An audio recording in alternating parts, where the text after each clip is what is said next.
புனித Dominic Savio. இவருடைய ஆண்டுகள் 1842 முதல் 1857 வரை. ஏப்ரல் 2ஆம் தேதி 1842ஆம் ஆண்டு இத்தாலியில் பிறந்தார்.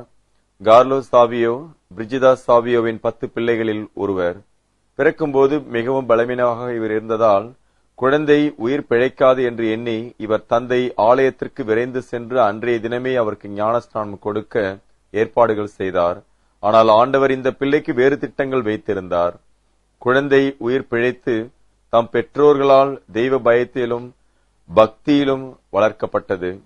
ஜெபங்கள் கற்றுக்கொண்ட போது இவருக்கு வயது 4. பல நேரங்களில் இவர் தனிமையில் ஜெபித்துக் கொண்டிருந்ததை இவர் பெற்றோர் கண்டனர். 5 வயதில் பீடச்சிறுவனாக பங்கு ஆலயத்தில் சேர்ந்து கொண்டார். பொழியும் பனியையும் கொட்டும் மழையையும் பொருட்படுத்தாமல் ஆலய கதவுகள் திறக்கும் முன்பே முழங்காலிட்டு ஆலய வாசலில் காத்து கொண்டிருப்பார். நற்கருணையின் மேல் இவர் கொண்ட அளவில்லாத அன்பையும் பக்தியையும் கண்டு பங்குகுரு மற்ற குருக்களுடன் ஆலோசித்து 7 வயதிலேயே இவருக்கு புது நன்மை வழங்கினார். புனித டொன் போஸ்கோ புனித டொமினிக் சாவியோவின் வாழ்க்கை சரிதை எழுதும்போது நற்கருணையை அவர் எவ்வாறு அன்பு செய்தார் என்று குறிப்பிடுகிறார். புனித டொன் போஸ்கோ புனித டொமினிக் சாவியோவின் வாழ்க்கை சரிதை எழுதும்போது நற்கருணையை அவர் எவ்வாறு அன்பு செய்தார் என்று குறிப்பிடுகிறார். என் வாழ்க்கையின் மிக முக்கியமும் மகிழ்ச்சியுமான நாள் நான் நற்கருணை உட்கொண்ட நாளே என்று புனித டொமினிக் சாவியோ கூறினார் என்றதை இந்த வாழ்க்கை சரிதையில் புனித டொன் போஸ்கோ எழுதினார். புனித டொமினிக்கின் கையேடு ஒன்றை புனித டொன் போஸ்கோ படிக்க நேர்ந்தபோது அவரது புதுநன்மை உறுதிமொழிகளை இவ்வாறு இருந்தன.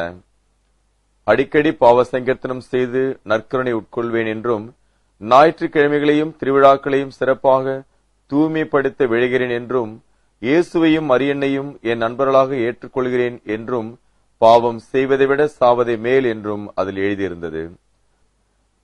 இந்த உறுதிமொழிகள் அவரது வாழ்விலும் வெளிப்பட்டதை புனித டொன் போஸ்கோ கண்டார். புனிதராக வேண்டும் என்ற ஆசையும் மன உறுதியும் சிறு வயதிலிருந்தே புனித டொமினிக் சாவியோடும் காணப்பட்டன. இதற்காக நோன்பிருந்து உடலை வருத்தும் பல தவ முயற்சிகள் மேற்கொண்டார். இதனை கேள்விப்பட்ட குருக்கள் தம் வயதிற்கு பொருந்தாத இந்த தவ முயற்சிகளை அவர் மேற்கொள்ள தடை விதித்தனர். புனித டொன் போஸ்கோ சலேசிய சபைக்கு குருக்களை உருவாக்க பிள்ளைகள் தேர்வு செய்து கொண்டிருந்த போது புனித டொமினிக் சாவியோவை அவரது பங்கு குரு புனித டொன் போஸ்கோவிற்கு சுட்டி காட்டினார். புனித போஸ்கோ பள்ளியின் மகிமையாக இவர் விளங்கினார். தனிநபராக நின்று வருங்கால சலேசிய சபையின் மைய கருவான பிள்ளைகளை ஒருங்கிணைத்தார். புனித டொன் போஸ்கோவை இவர் சந்தித்த போது இவருக்கு வயது 12. புனித டொன் போஸ்கோவின் உதவியுடன் மற்ற பிள்ளைகளை இணைத்து அமல உற்பவ குழுவை தொடங்கினார். இந்த பிள்ளைகள் மற்ற அனாதை பிள்ளைகளை பார்த்துக் கொள்வதும் ஆலய பணிகள் செய்வதும் பள்ளியை சுத்தப்படுத்துவதுமான வேலைகளில் ஈடுபட்டனர்.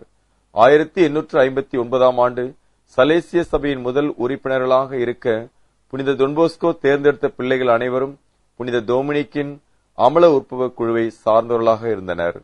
ஒழுக்கம், நேர்மை, பணிவு போன்ற பண்புகளின் எடுத்துக்காட்டாக புனித டொமினிக் சாவியோ விளங்கினார்.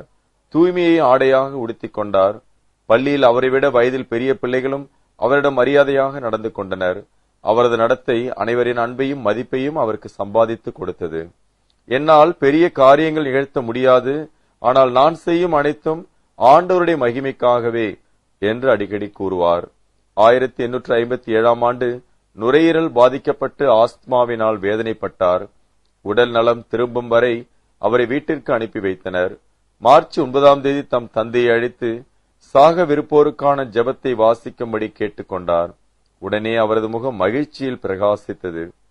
மிகவும் அற்புதமான காட்சிகளை காண்கிறேன் என்று கூறியபடியே அவர் உயிர் பிரிந்தது.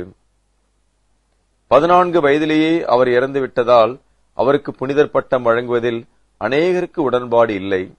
இதே வயது சார்ந்த புனிதர்களான புனித மரிய கொரட்டியும் மறை சாட்சிகளாக மரித்ததனால் புனிதர்களாக்கப்பட்டனர்.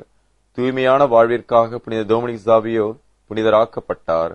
மறை சாட்சியாக அல்லாமல் மிக குறைந்த வயதில் புனிதர் பட்டம் வழங்கப்பட்ட புனித டொமினிக் சாவியோ 1954ஆம் ஆண்டு ஜூன் 12ஆம் தேதி 12ஆம் பத்திநாதர் இவருக்கு புனிதர் பட்டம் வழங்கினார்.